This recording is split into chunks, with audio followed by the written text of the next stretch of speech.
Margaret Ellis stood in the kitchen long after the kettle had finished boiling. Steam no longer rose from the spout, yet she remained motionless, staring at the phone lying face up on the counter. The message from her daughter had arrived only a few minutes earlier.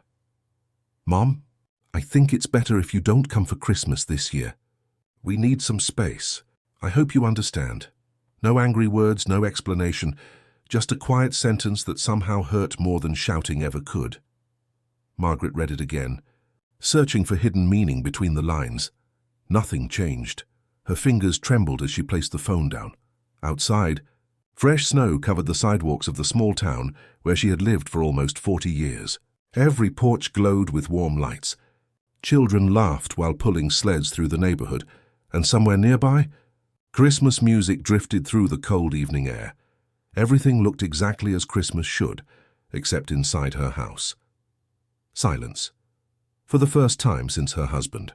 Daniel had passed away 5 years earlier.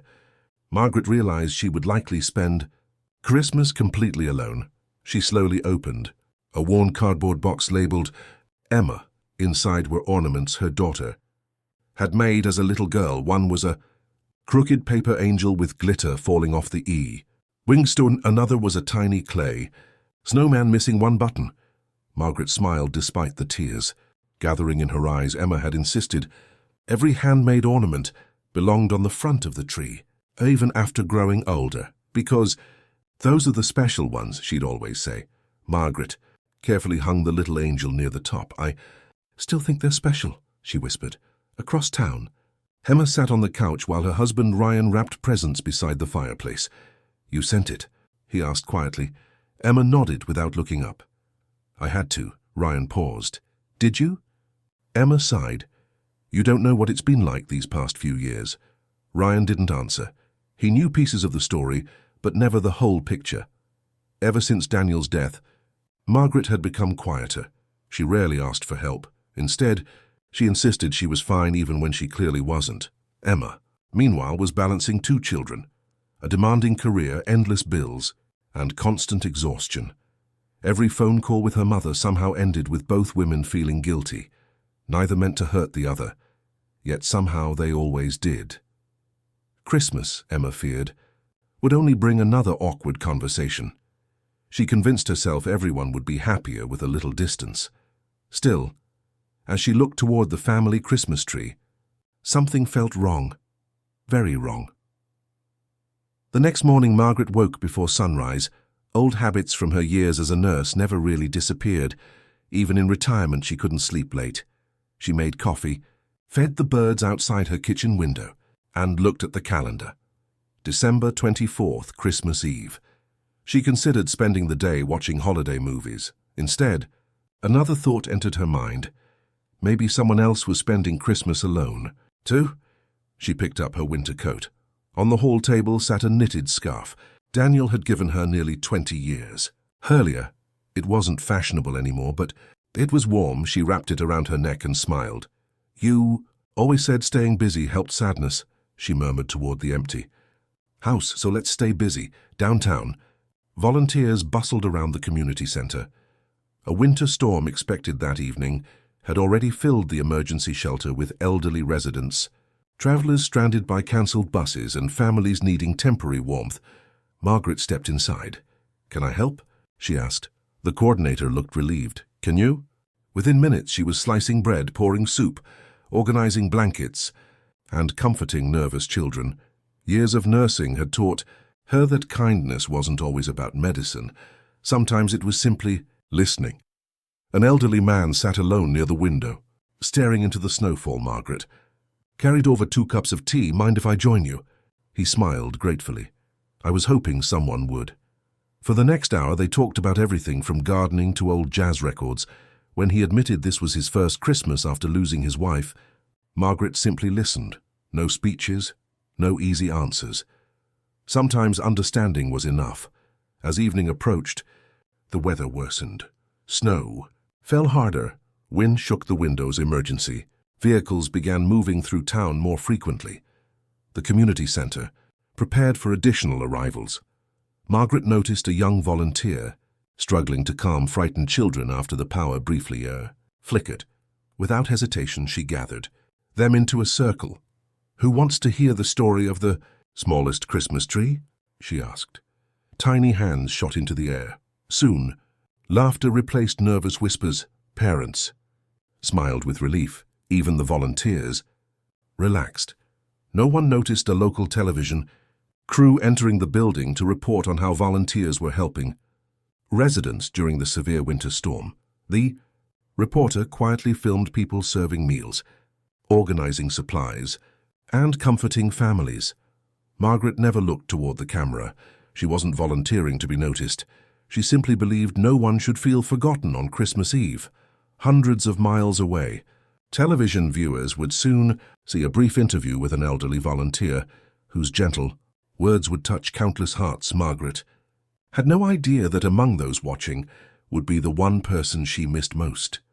By early evening, the storm had become the strongest the town had seen in years. Snow swept across the streets in thick white waves, and emergency crews worked non-stop to clear blocked roads.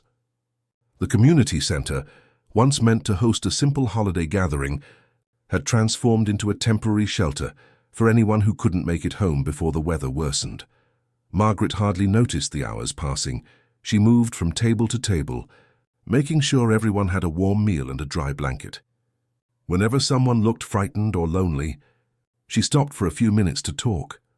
A young mother sat quietly in one corner, trying to comfort her little son, who couldn't stop crying. Margaret knelt beside him with a gentle smile. "Do you know what brave people do?" she asked. The boy shook his head. "They keep going, even when they're scared." The child slowly wiped away his tears. "My grandpa says that. He sounds like a very wise man." The boy managed a tiny smile before taking another spoonful of soup. Nearby, one of the volunteers watched the exchange with admiration. "You've done this before, haven't you?" Margaret laughed softly. "I spent over 30 years as a nurse." "You learn that people heal faster when they know someone cares," the volunteer nodded. "I wish more people thought that way." Across town, Emma finished decorating cookies with her 2 children. Neither child noticed that their mother kept glancing toward the front door, almost expecting someone to arrive despite the message she had sent. Ryan quietly observed her from the kitchen. "You've checked your phone at least 20 times, I haven't." "You have?" Emma sighed. "I just hope Mom isn't upset." Ryan looked at her gently. "You asked her not to come for Christmas, I know, and she hasn't replied." Emma looked down. "I thought she'd argue, but she didn't." "Exactly." Silence filled the room for the first time. Emma realized that her mother's quiet acceptance hurt far more than any disagreement would have. Later that evening, the local television station interrupted its regular holiday programming. A banner appeared across the screen. "Winter storm special coverage." Ryan picked up the remote. "They're probably talking about road closures." Emma barely looked up. Then the reporter's voice changed. "While many families are celebrating safely at home, hundreds of volunteers are working tirelessly tonight to help neighbors affected by the severe storm." The camera showed the crowded community center. Volunteers carried blankets, firefighters helped elderly residents, children played board games to pass the time. Then the camera focused on an older woman pouring hot chocolate. Emma froze. "No." Ryan looked at the screen. It was Margaret. Her grey coat was dusted with snow, and she looked tired but peaceful as she handed warm drinks to a family. The reporter approached her. "Ma'am, you've been volunteering since early this morning. What made you spend Christmas Eve here instead of with your family?" Margaret hesitated for only a moment. Then she smiled. "I imagine everyone has a story." The reporter waited. Margaret continued. "Sometimes life doesn't unfold the way we expect, but kindness doesn't need a special invitation. If someone feels alone tonight, maybe we can remind them they aren't." Her voice remained calm. "There are many reasons people spend Christmas apart from their families. I don't think it's anyone's place to judge those reasons." Emma felt her throat tighten. Margaret wasn't criticizing anyone. She wasn't trying to explain herself. She wasn't asking for sympathy. Instead, she was speaking about compassion. The reporter asked one final question. "What does Christmas mean to you?" Margaret looked around the shelter. "It means showing up where you're needed. She smiled toward the families eating dinner. Love isn't measured by where you spend the day. It's measured by how you treat people while you're there. The interview ended. The station returned. To storm coverage, Emma couldn't speak. Ryan quietly muted the television. Several long moments passed before Emma whispered, "She never told them." "Told them what?" "That I asked her not to." "Come." Ryan nodded. "She protected you." Emma covered her face with both hands. "I thought she would be angry." "Maybe she was, but she still refused to embarrass me." Ryan walked over and placed a hand on her shoulder. "I think your mother understands. Something most people forget." Emma looked at him. "What's that?" "Pride can keep families apart. Grace brings them back together." Meanwhile, the television interview spread far beyond the local broadcast. Someone clipped the short conversation and uploaded it online. Within an hour, thousands of people had shared the video. Comments appeared from strangers across the country. "This woman reminds me of my grandmother. She deserves every happiness." What a beautiful way to describe Christmas. I hope she knows how much her words matter.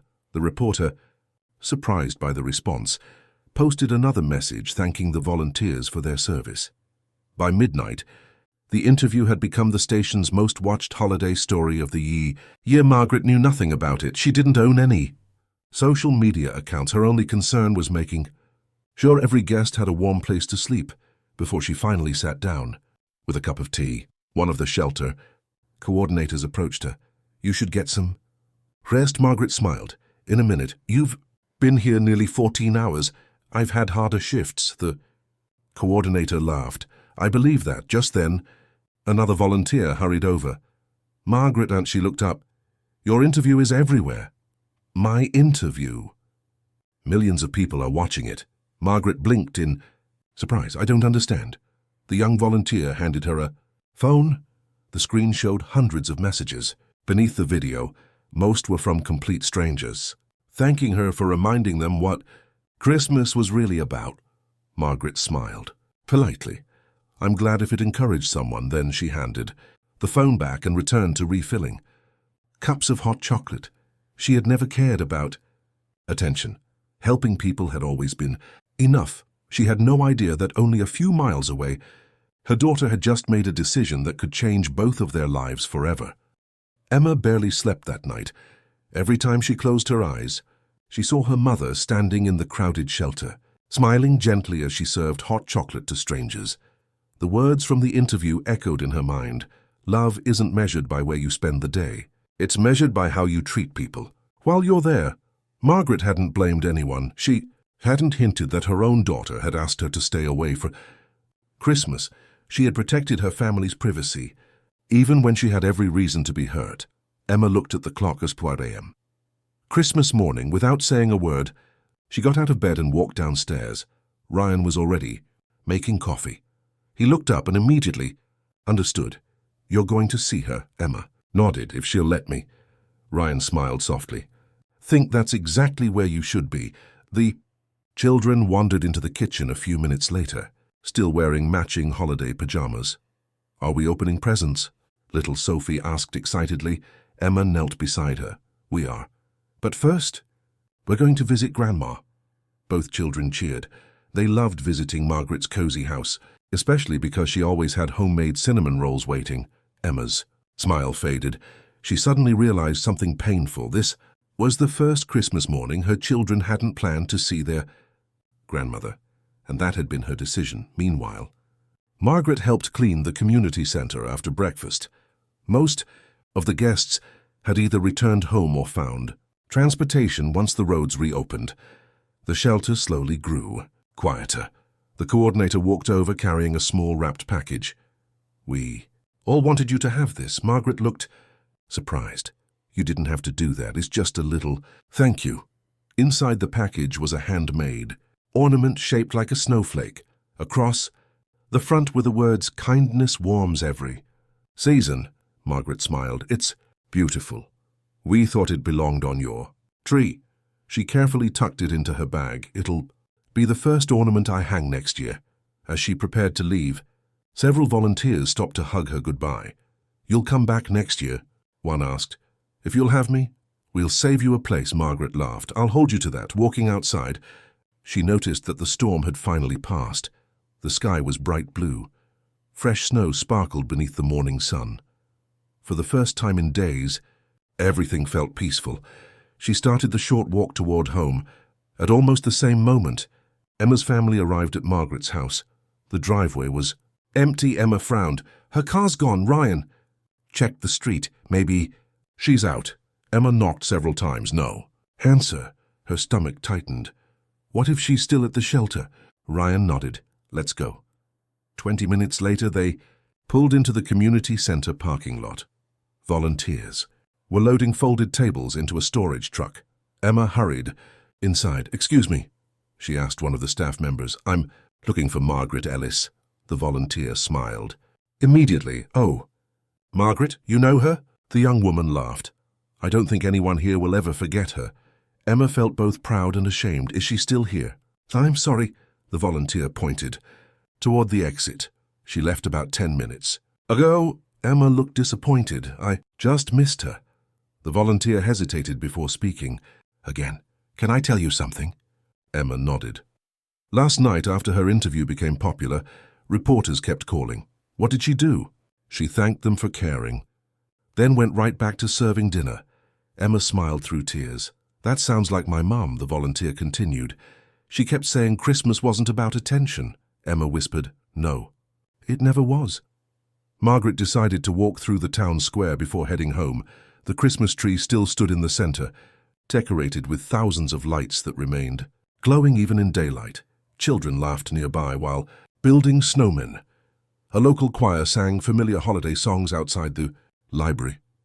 Margaret sat on a bench for a moment, simply enjoying the scene. She wasn't thinking about the interview. She wasn't wondering whether Emma had seen it. She had made peace with spending Christmas quietly. Sometimes acceptance was its own gift. Across town, Emma suddenly remembered something. The park. Ryan looked confused. What? Whenever Mom needed time to think after Dad passed away, she'd sit near the Christmas tree in the town square. You think she's there? I know she is. Ryan turned the car around. Within minutes they reached the square. Emma stepped out before the vehicle had fully stopped. Her eyes searched every bench. Families walked everywhere. Children played in the snow. Then she saw a familiar grey scarf. Margaret sat alone, watching a little girl help her younger brother finish a snowman. For several seconds Emma couldn't move. She had imagined this conversation dozens of times during the drive. Now, every prepared sentence had disappeared. Margaret turned slightly. Their eyes met. Surprise crossed her face. Then came a gentle smile. Not anger, not disappointment, just warmth. Emma slowly walked closer. I'm sorry, she whispered. Margaret stood for a moment. Neither woman spoke. The sounds of laughter and Christmas music filled the space between them. Finally, Emma continued. I convinced myself that asking for space would make everything easier. Margaret listened quietly, but all it did was create more distance. Tears rolled down Emma's cheeks. I hurt you. Margaret reached out and took her daughter's hands. We've both made mistakes. No, Emma shook her head. This one was mine. She struggled to continue. When I saw you on television, I realized something. Margaret waited patiently. You spent Christmas giving love to complete strangers after I refused to give you a place at my table. Silence followed. Then Margaret gently pulled Emma into a hug. Neither of them noticed the softy applause coming from a few nearby people who recognized the woman from the news. That quiet embrace, the misunderstanding that had grown over several years, finally began to melt away, just like the last traces of snow under the bright Christmas sun. Margaret and Emma remained standing in the town square for a long moment, holding each other without saying a word. Sometimes, silence could express what words never could. Ryan approached with the children, giving the two women a little space before speaking. Looks like we found the right place. Margaret smiled through moist eyes. So you did. The grandchildren ran forward. Grandma. Margaret knelt just in time to catch them in a warm embrace. We missed you, Sophie exclaimed. I missed you too, Margaret replied, kissing the tops of their heads. The little boy looked up curiously. "Mom said we came to bring you home." Margaret glanced at Emma. Emma nodded. If you'll still come." Margaret's smile widened. "I'd love to." Back at Emma's house, the atmosphere felt completely different from what it had the day before. The fireplace crackled softly. Holiday music played in the background. The smell of roasted vegetables, fresh bread and cinnamon filled the kitchen. This time, there was no awkwardness. Everyone helped with something. Ryan carved the roast while the children carefully arranged cookies on a large plate. Margaret rolled up her sleeves. "I believe someone could use another pair of hands," Emma laughed. "I was hoping you'd say that." Together they finished preparing lunch, chatting about simple things, the children's school projects, neighborhood decorations, and favorite holiday traditions. For the first time in years, the conversation flowed naturally. No one was trying to prove a point. No one was keeping score. They were simply enjoying being together. After lunch, the children begged Margaret to tell one of her famous Christmas stories. She pretended to think for a moment. "Only one." "Two," they answered together. Ryan laughed. "I think you've been outvoted." Margaret settled into her favorite armchair while the children sat, cross-legged on the rug. She told them about the snowy winters of her own childhood, when neighbors helped each other shovel driveways without being asked, and every family made an extra meal for someone who might be spending the holidays alone. "There wasn't much," she said, "but people shared what they had." Sophie tilted her head. "Why?" Margaret smiled. "Because kindness grows when it's shared." Emma listened quietly from the kitchen doorway. She realized those simple lessons had shaped her childhood. Somewhere along the way, the busyness of adult life had made her forget them. Later that afternoon, Emma disappeared upstairs for a few minutes. When she returned, she was carrying a small wooden box. "I found this while cleaning the attic." Margaret recognized it immediately. It had belonged to Daniel. Inside were old family photographs, handwritten recipes, birthday cards, and Christmas letters dating back more than 25 years. Emma carefully opened one. Envelope. "I haven't read these in a long time," Margaret smiled. "Your father loved writing. Letters. Together they spent the next hour looking through old memories. The children laughed at pictures of their mother wearing oversized winter boots as a little girl. Ryan chuckled at a photo of Daniel proudly holding a lopsided snowman. That looked more like a pile of snow than anything else. Every photograph reminded them that a family wasn't built through perfect moments. It was built through thousands of ordinary ones. As evening approached, Emma turned off the television. The local news was replaying the interview from the shelter. Margaret looked slightly embarrassed.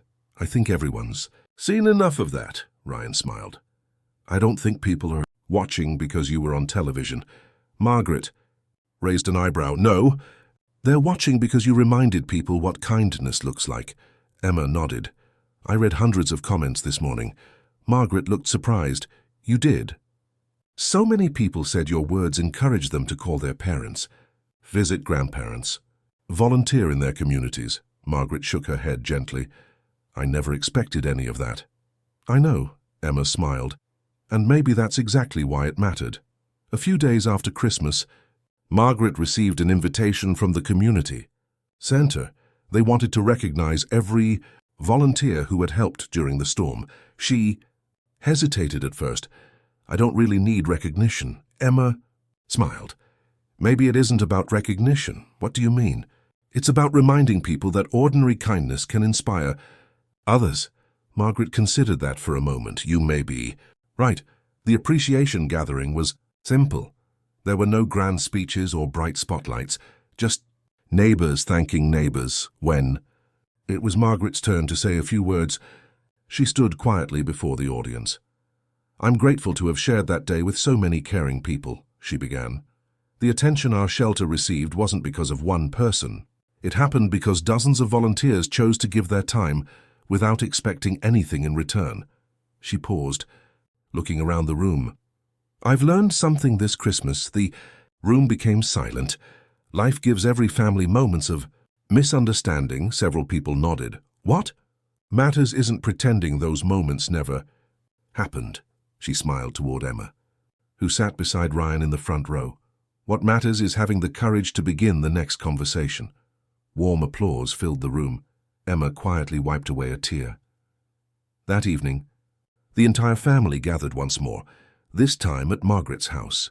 The new snowflake ornament hung proudly near the center of the Christmas tree. Beside it was the old glitter-covered paper angel Emma had made as a child decades earlier. Margaret noticed Emma looking at it. "You kept it." I will." Emma smiled. "I used to think it looked a little crooked." Margaret laughed softly. "It does, so why keep it?" Margaret gently touched the ornament. "Because love doesn't have to be perfect to be precious." Emma reached over and hugged her mother again. "I promise." "Something." Margaret looked at her. "No more letting pride speak louder than love." Margaret squeezed her hand. "That's a promise worth keeping." Outside, fresh snow began to fall once again, covering the streets in quiet white. Inside, laughter echoed through the house as the children played. The adults shared stories, and the lights on the Christmas tree reflected, in every smiling face, the holiday that had almost become a story of distance had become something far more meaningful, a reminder that forgiveness often begins with one honest conversation, and that the greatest gifts cannot be wrapped in paper. Sometimes they arrive as a second chance,